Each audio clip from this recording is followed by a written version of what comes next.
So I'm really happy to introduce our last speaker, Dr. Georgia Anderson. Some of you met her at our symposium in 2024 when she gave a talk on sexual health in cancer survivorship.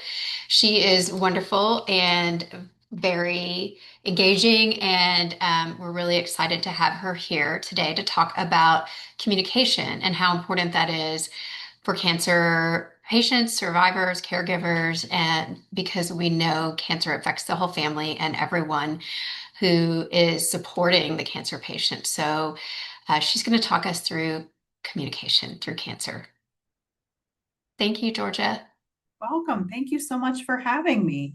So I'm noticing I'm trying to clean up my space and I clearly didn't do a great job in my office. So I've been running focus groups and so my snack bags are back there. So sorry for I promise my brain is not as cluttered as my office. So I am delighted to see you all today.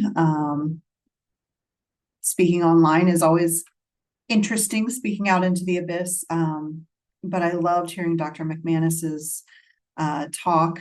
I just caught the end of it, but it's really a beautiful connection with what I want to talk about today, which is communication through cancer. So it sounds like you all have been doing a lot of work around sharing your stories and that shared meaning that we find with other folks. And so that's really, I'm glad that you have already been thinking about communication. And so my question to you is, what does communication mean to you?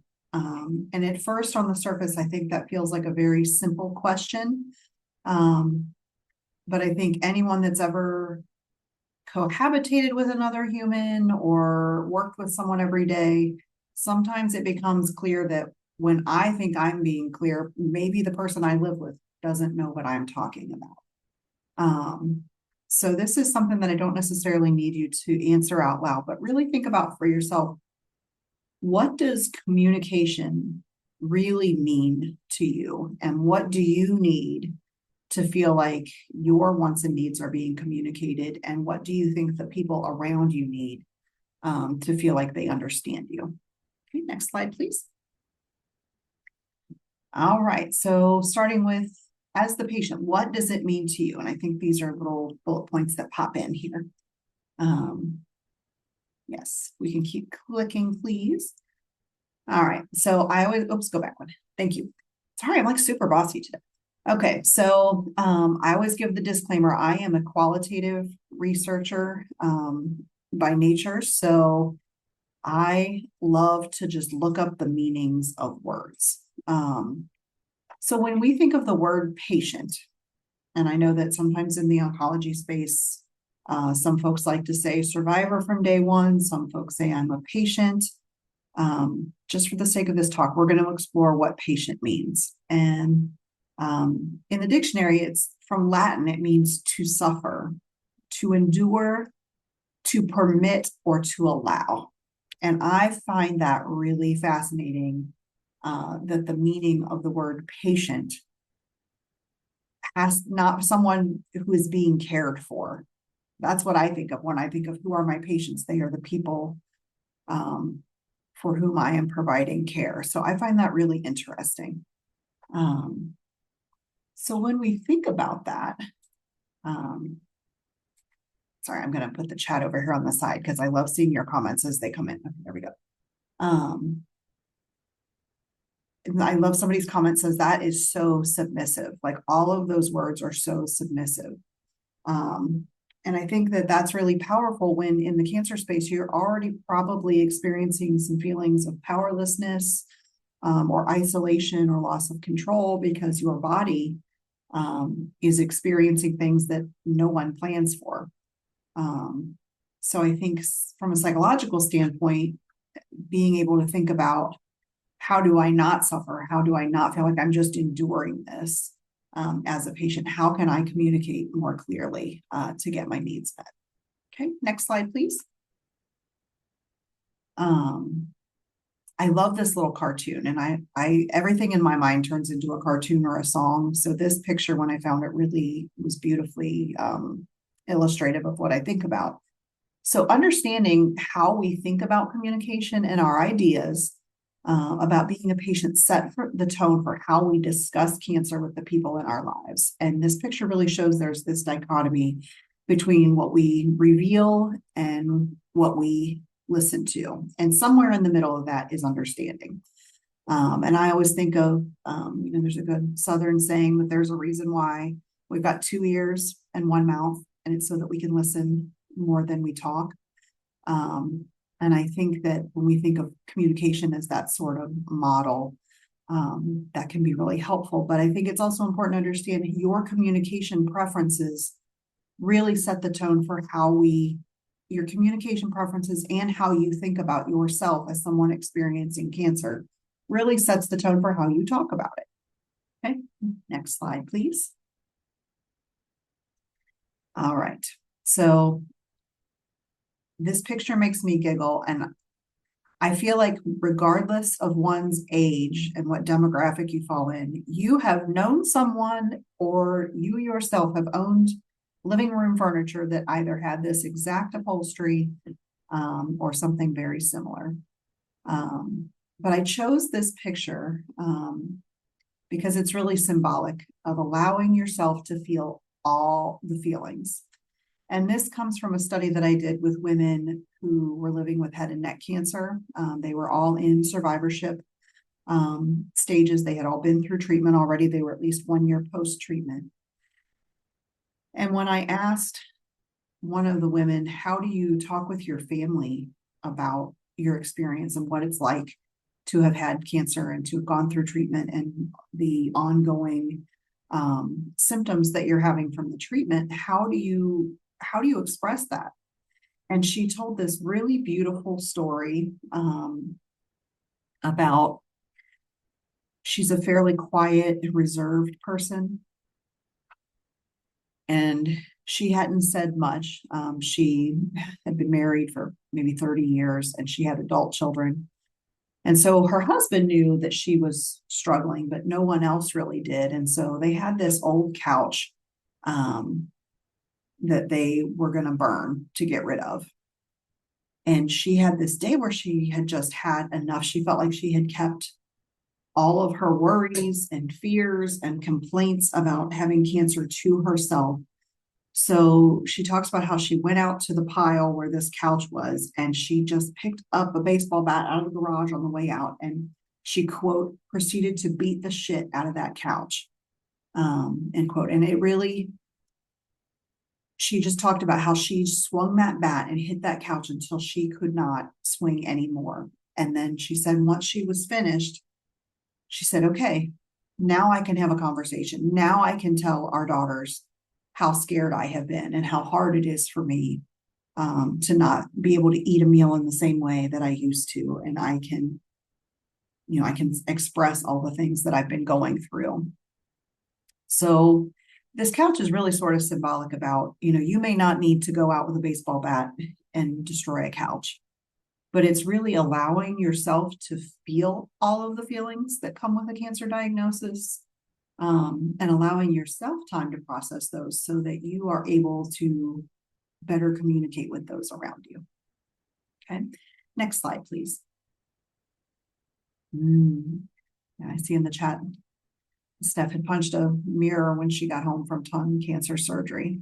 Yeah, it was probably hard to look at one's self as those surgeries. I always prepared my patients and would say, it looked like you've gone a couple rounds with Mike Tyson from the swelling.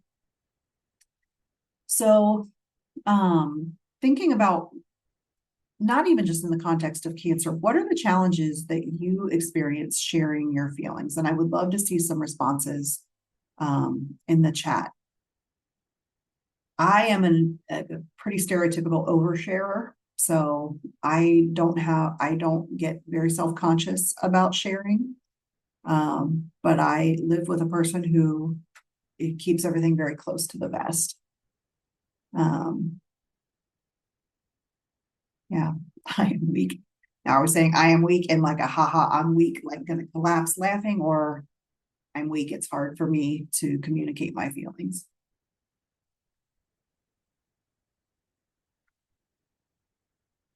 Am I important enough? That is those big existential questions that come in, like, is it okay to take up people's time and tell them what I'm going through, which really hits on that point of vulnerability. And I think our society is very good at keeping conversations at a surface level. Yeah, and feeling the sense of protecting people around you. I always laugh. I had a student in one of my master's classes from Germany, and she said to me, I'm very confused by the American concept of asking people how they are. That feels very invasive. But then when you tell someone how you are, they really don't want you to answer. They just want you to say fine and go on with your life. Which I thought was really funny but it really sort of demonstrates this idea that people will talk, but they don't want to know how you really feel. So then when you are ready to talk about how you really feel, it's a challenge, and it brings up these feelings of vulnerability, or you don't want to be a burden. You don't want to offload those concerns on other people. And not all feelings are pretty. I share that story with the couch, including the quote with the swear in it, because I think it really gives power to that. She was really owning how angry she was. And all feelings are not pretty, and that's okay. We need to have the big, powerful, strong emotions, and not just the I'm fine, I'm good, everything's great, I'm happy. Yeah, I see some feedback that communication is different, woman to woman, man to man, and woman to man. Yeah, I think those dynamics in our relationships, sort of those stereotypical gender roles of men don't cry, or men keep their feelings bottled up, or the amount that they might share with each other. Whereas I know in my own circle of friends, my women friends, there is no subject off limits.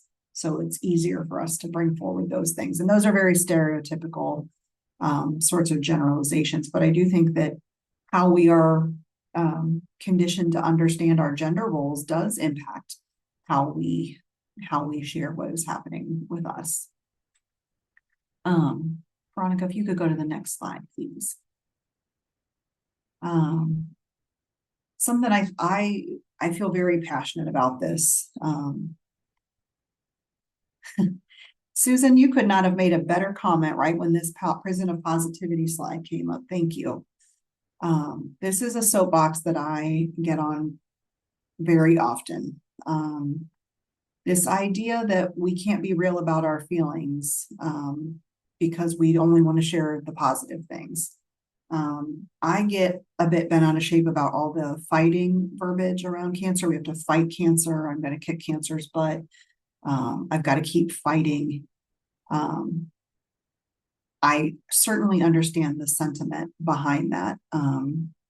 So in my 20 years of being an oncology clinician and doing palliative care as well, I really kind of saw that this could trap folks, because somehow if your cancer metastasizes or you have a recurrence, it plants that seed that somehow you didn't try hard enough, or you didn't fight hard enough, or you didn't believe enough that you were going to get well. And so when you are feeling that you have to stay within the confines of only talking about the positive feelings or what your positive hopes are, it robs you of some of the ability to be authentic about what's happening to you. And also in this same arena is this idea that anyone who asks you, like, oh, I heard you have cancer, how's that treatment going? Or are you scared? Or what did you have done? What kind of treatment did you have? You do not owe anyone your story. And it doesn't matter if it's someone in the grocery store who sees you're wearing a breast cancer sweatshirt, or you've lost your hair and you're wearing a beanie, or it's your great aunt at Thanksgiving dinner. You do not owe your story to anyone. And I think sometimes folks who are experiencing cancer, not only is there this idea that I can't be authentic about how I'm feeling, or I can't share the scary parts, But there's also this feeling like if folks ask, then they're entitled to an answer, and they're not. And I think all of us know this intellectually, but I think it's important to say it over and over again. It is okay to be angry. It is okay to be scared, and it is okay to be sad about having cancer or having a loved one who has cancer. It is normal to feel all those things. I get freaked out when folks are not, when they are denying any of those feelings. Um, being a human, we have this beautiful range of emotions. And so we don't have to stay trapped in the everything's going to be okay, because sometimes everything's not going to be okay. It's going to be different, and maybe our worst fear or the worst case scenario doesn't happen, but maybe things aren't how we had hoped they would be. So maybe it's not okay right now. And to be very cliche, it's okay for things to not be okay. And it takes a lot of energy to keep up that front of being positive for the people around you. Next slide, please. Yes, I love this. So if you would like to share a comment or a question anonymously, you can open the question in a panel and check send anonymously. Thank you for saying that. I didn't realize that we had the function to do that. That is great, because I realize I'm asking some very intimate questions. And just like the point I just made, we are not owed your specifics of your story. Thank you. All right, so sort of shared a little bit of what the challenges might be when we are talking with others about cancer. And I saw in the comments reflected that there's this sense of not only are we trying to protect ourselves, but we're also trying to protect the people we love around us. But that can sometimes not be the most healthy strategy. So what do we do?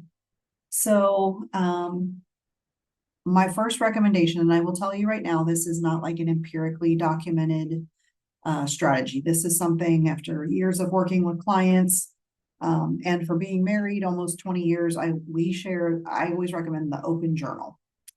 So you and whomever it is you want to communicate with, write entries in a journal, and it's available to be read and written in by both parties. So what that looks like in my house, the coffee pot is command central. My husband and I do not even speak complete sentences until we have coffee. So if there are things that are going on that one of us needs to talk through, and maybe, and I give the example when we're frustrated with one another, sometimes those conversations aren't easy for us to start face to face. So I might pull out the journal or, this notebook that we have and leave it by the coffee pot. And I just kind of stick a little paper clip on the page so the book is closed and he knows to open it there. And I might say, my feelings were very hurt when you didn't take the garbage out after I asked you. And that's a really generic example that doesn't really happen, but just for example. And so it gives him an opportunity to digest what it is that I've said to him before he has to immediately respond to me, and then can write me a response. And it's either an I'm sorry, or oftentimes he will come to me and talk when he is ready. Because sometimes people, and this is part of when I'm asking you to think about what is communication to you, I like to hash things out right here and now. I want to talk and talk and talk until we cannot talk through any more possibilities. My partner is very much like you are throwing too much at me. I need to think about this. And you're loading me with too information that I can't respond. And now I'm getting upset because I feel like you're browbeating me. Okay. So this journal has been really effective for us, and we've sort of evolved now that it can be a text message, like to just send the message. But sometimes it's kind of fun for us to go back and look in that journal and see, like, man, look at this dumb stuff we used to fight about before we had kids, before our parents got ill or whatever happened, right? So that's one suggestion. So I see a comment, having adult children who are preteens when two of their aunts passed away from cancer. You're the oldest of four sisters. You were the primary caregiver and they witnessed a lot of pain and grief, and now you have cancer and you cannot share your fears with your adult children to protect myself and them. Oh, Regine, I'm sorry that you're going through that. Yeah.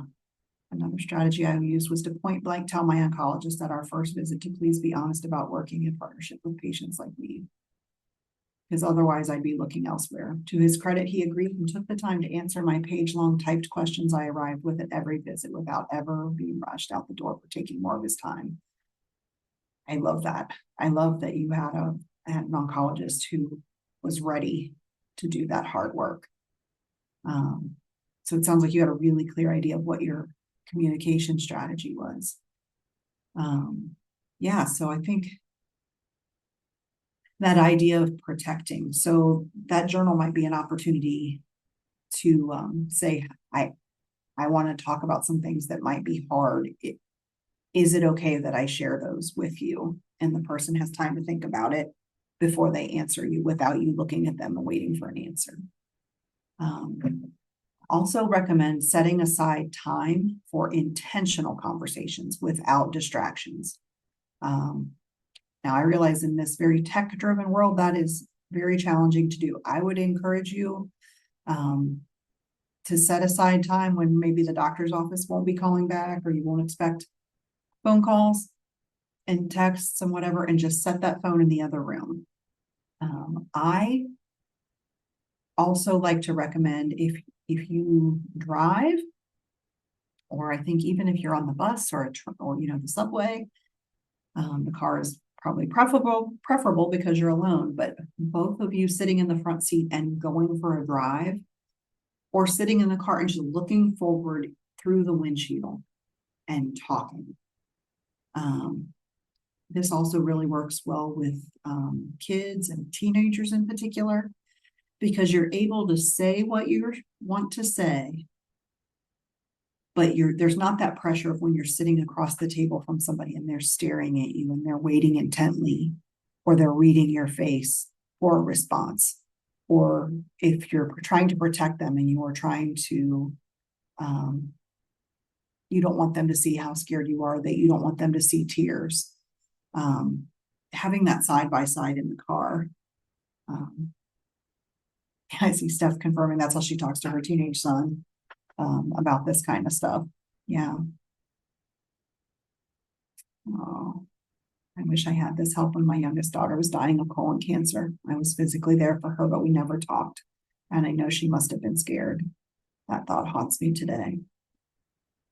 Well, Maggie, I feel like your daughter knew that you were there for her. And I'm sorry that you lost her. Yeah, those intentional conversations without distractions. I think including outside friends or family in conversations as necessary. So I would share with folks, I'm from a very large Appalachian family. So my dad was the oldest of 8 kids. I got a zillion cousins, all the cousins, we all have kids at various ages between teenagers and people who are grown adults. So when things are happening in our family, part of why I am an oncology social worker is there is a lot of cancer history in my family, and we are now sort of hitting a second wave of the aunts and uncles being sick with cancer. So we have sort of figured out the network of who needs to know things as it's happening, and then who gets information further down the line. And that's been in communication with the other members of the family. Like, obviously we start. So for example, I have an aunt who has been recently diagnosed with cancer, and I go to her with her to her appointment. So I ask her, who do you want to know about the appointment today? And then she tells me, and I type up a summary and I email it out to everybody. Some folks use Caring Bridge or things like that, or, have a group text. But again, this is a time when everybody's not entitled to the story. So if there are, family members or friends that you don't want to know every last detail, you don't have to share that. So you can just bring in other folks. But I think sometimes when you have other family members or friends who support you, it helps spread the emotional load. And I think that sense of, just like the last talk was talking about sharing your story, and that shared experience is good for the mental health of everybody involved. And I think taking turns asking each other questions using conversation prompts, that can feel sort of cheesy, but I think, thinking about things like, what do I really want to know is going on with my loved one or this person that I care about, or what do I really want them to know? And writing those prompts out can really be helpful. I think about different occasions in my life. So my father passed away in 2020 from leukemia, and there were questions, things that I wanted to know about his treatment, about how he was feeling, and his end of life wishes. And so I had to ask him, like, Dad, is it okay? I have a lot of questions. Is it okay that I ask these? And just kind of asking permission, I think, opens that door. Because I think he really wanted to talk, and he later told me that I wanted to talk to you about this stuff, but I didn't want to freak you out. So I think sometimes just opening the door really helps. So I see another comment. Early on, people were all about asking how she was, but then after a year and a half of treatment,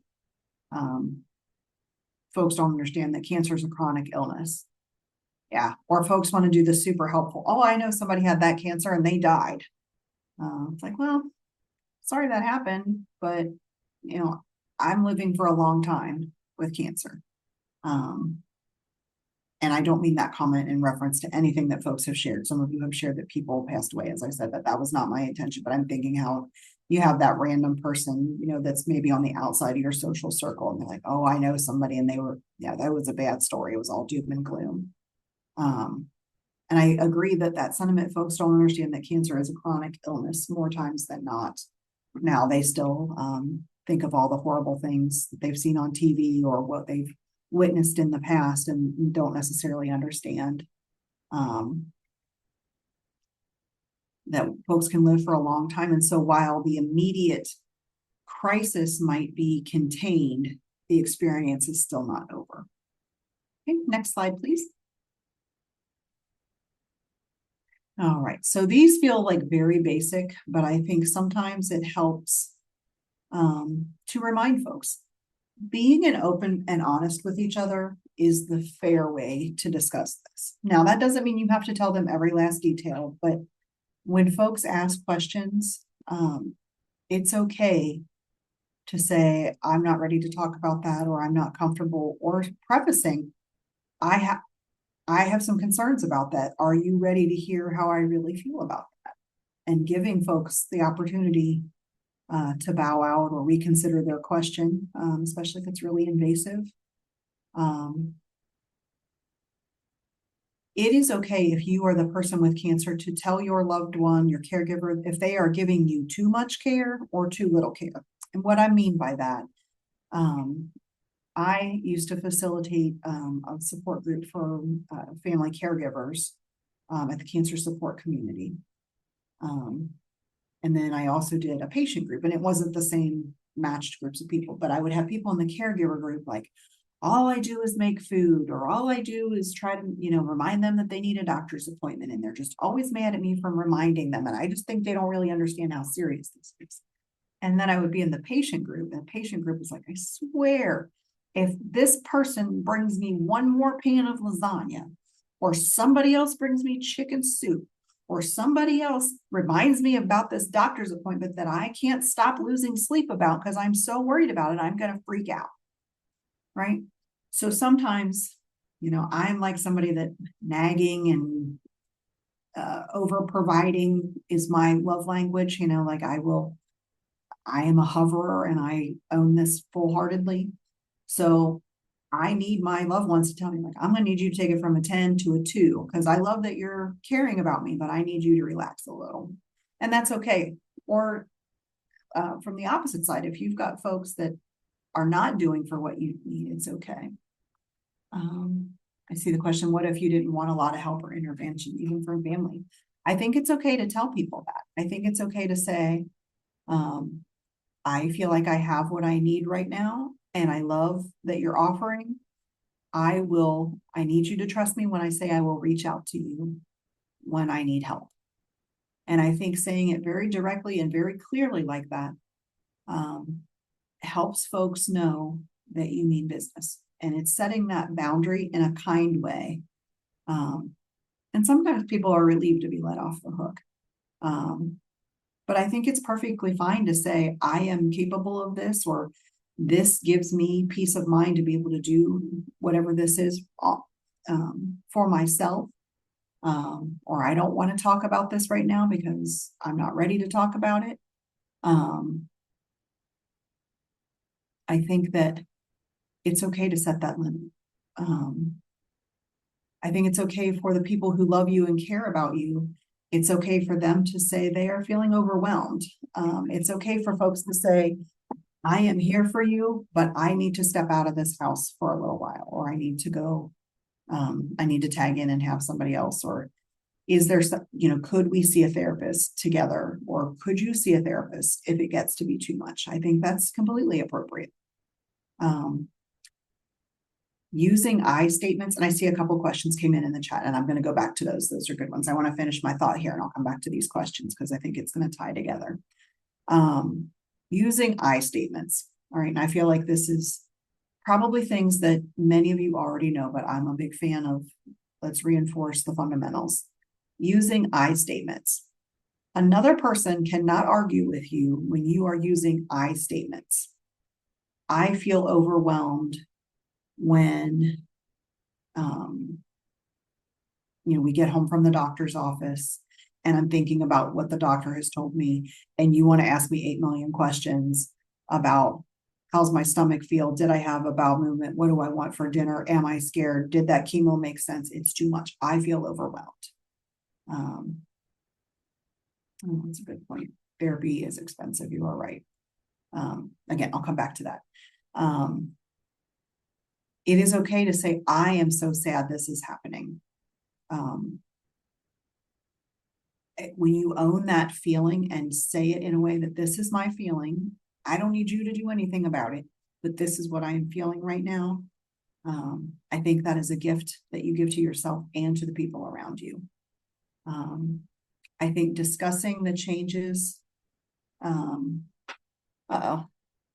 my lost sound. Is it me? I'm rolling in my chair. Is that better?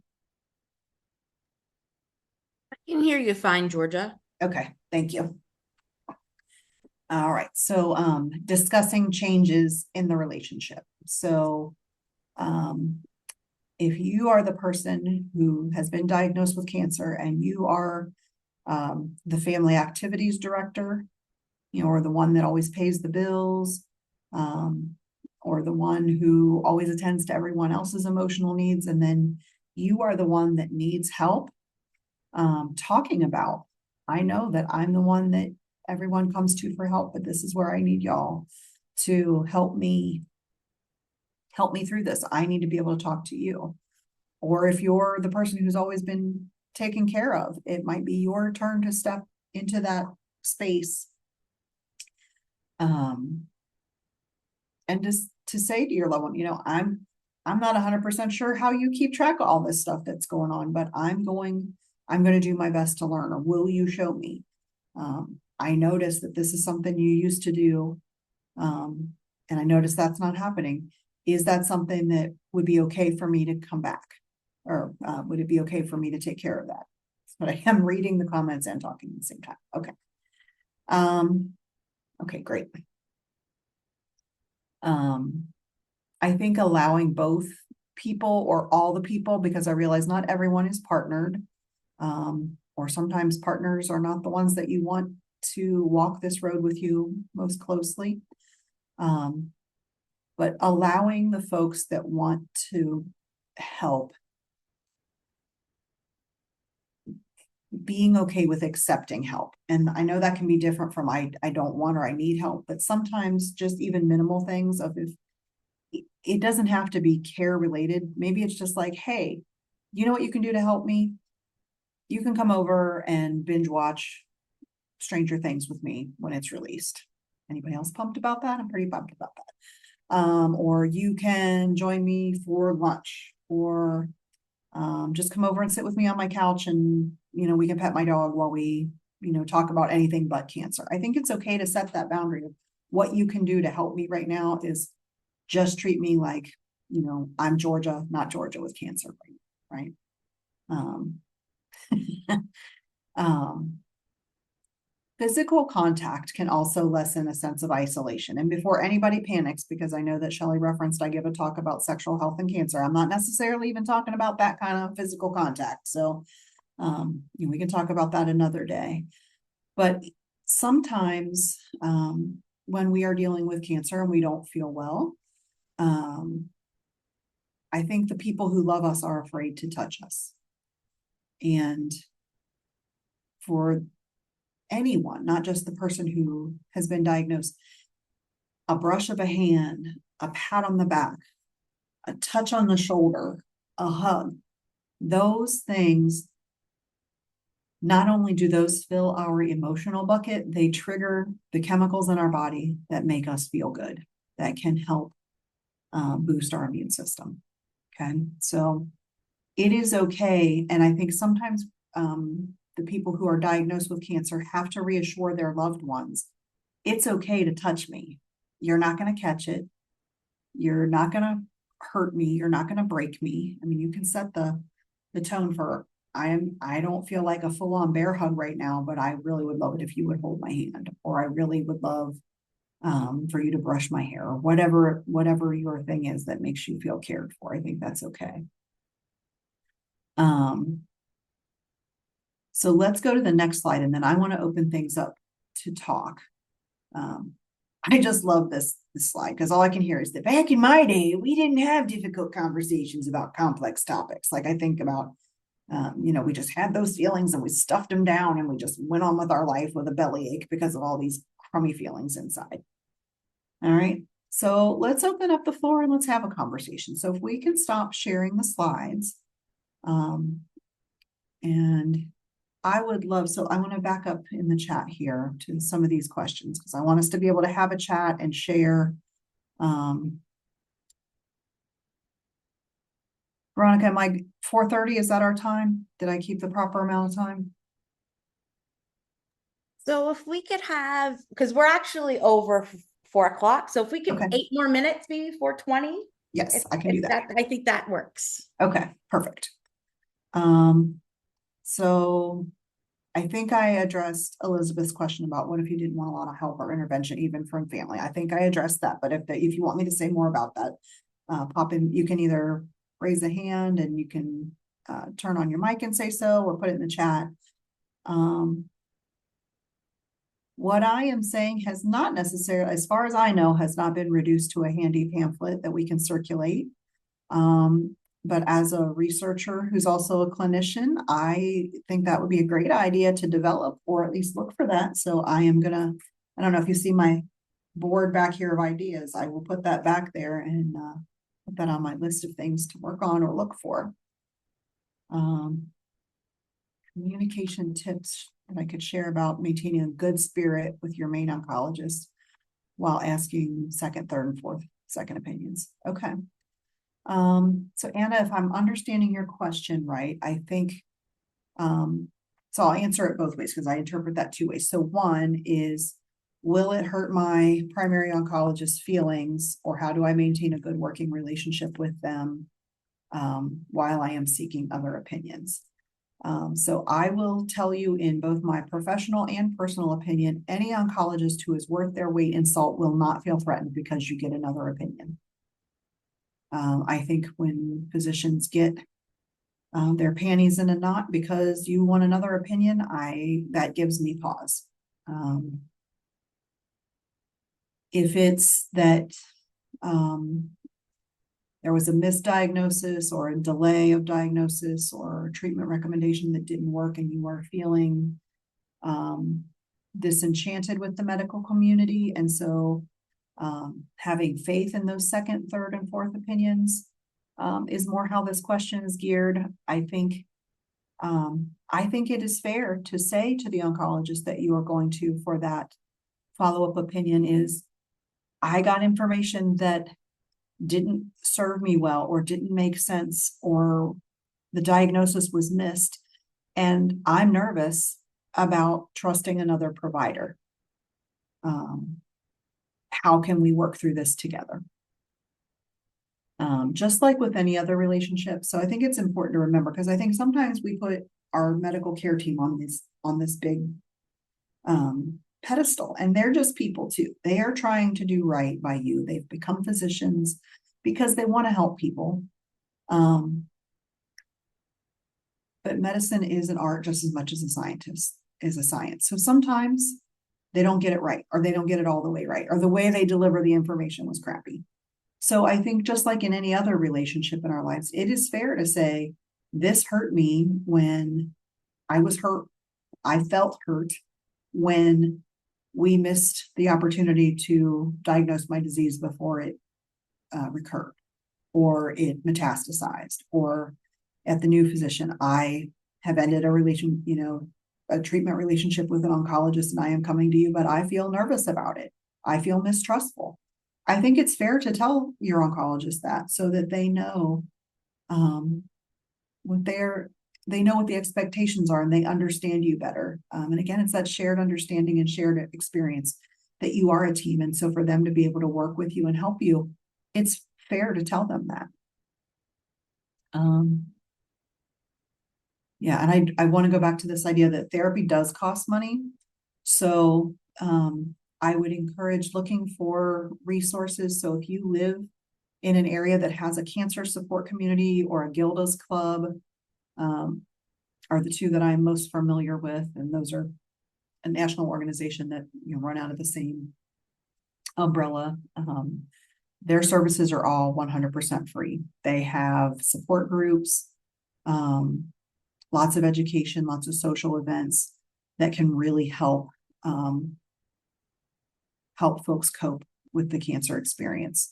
So there are opportunities, and that would be something. Usually the nurses or the social workers in your practice are going to be the ones that know about those things that are low cost, no cost. There may even be mental health providers in your medical practice that you could see. Usually those have a cost associated, unless there's a grant or an endowment that pays for that, but it's worth looking into.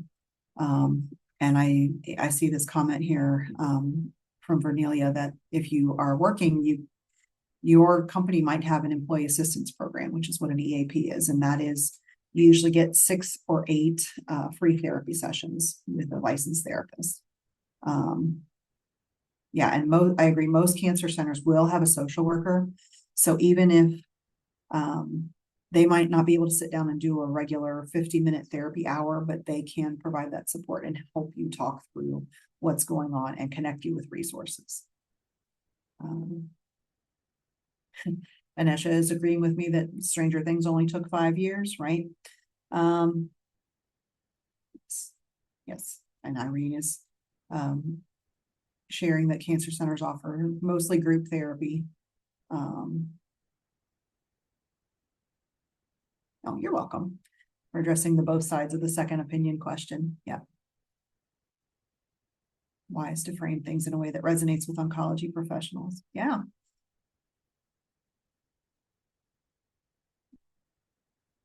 Yeah, I think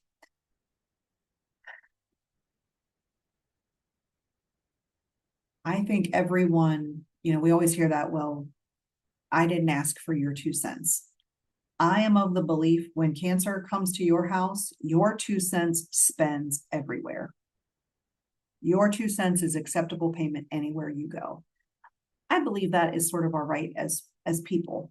We are allowed to voice our feelings. We are allowed to voice our concerns, and we are allowed to ask questions, and we don't have to like the answers that we get. And I think sometimes in the medical community, even the most wonderful, empathetic treatment teams can sometimes forget that while yes, their bedside manner is great. And yes, I do believe in my heart of hearts that they care about you. They see a lot of people, but to you, it's your one cancer experience. It's you. So it's okay to say what you need, because I think sometimes in the hustle and bustle with the way the system is set up, that they don't think to ask that next deeper question about how things are going. They might say, how are you feeling? And of course, they're asking, have you had a fever? Are you having bowel movements? Are you eating? Have you lost weight? How are your symptoms? All that sort of thing. Sometimes they forget the basic, how are you? Or to the caregiver, how are you? Sometimes they just forget because they're trying to crank people through, which is a whole other systemic discussion about healthcare. But it is okay to say, hey, I am really struggling. I am not sleeping at night because I'm worried, or I just can't stop thinking about, I just feel so angry. Why is this happening to me? It is okay to share that, because just like in any other relationship, we can't expect folks to know what we want to talk about unless we assert that. All right. I see we are at time, so let me, okay, I think we hit all the things. All right. Any Thank other you, questions? Georgia. Yes. No, I just want to thank you so much. It was really helpful. You gave me made me think about some ideas for maybe some resources we can create for people. I think we don't talk enough about the importance of communication, and I really appreciated your comments on second opinions too. That is something we did find in our survey that only 30% of patients who responded to the survey said that they asked for a second opinion, although it was much higher in certain groups like younger cancer survivors and the people connected to us were more likely to seek a second opinion. But we're going to be doing an education campaign on why it's important, why it's okay, how to go about doing it. But anybody who doesn't think you should get one you should be concerned about. Red flag. Red Yeah, flag. definitely a Yeah. red flag. Yeah. I just want to thank you very much for your wonderful, empathetic, helpful, useful discussion and for being so responsive to people on the chat. And thank you to everybody for joining us today. I know we went over, but we wanted to make sure that we had enough time for Dr. Anderson because this was so helpful and useful. And thank you to, again, the whole Cancer Nation team and to all of you for joining us today. I hope you have a wonderful weekend and stay tuned for more information from us coming out. Thank you. All right. Thank you for having me. Bye, y'all. Bye.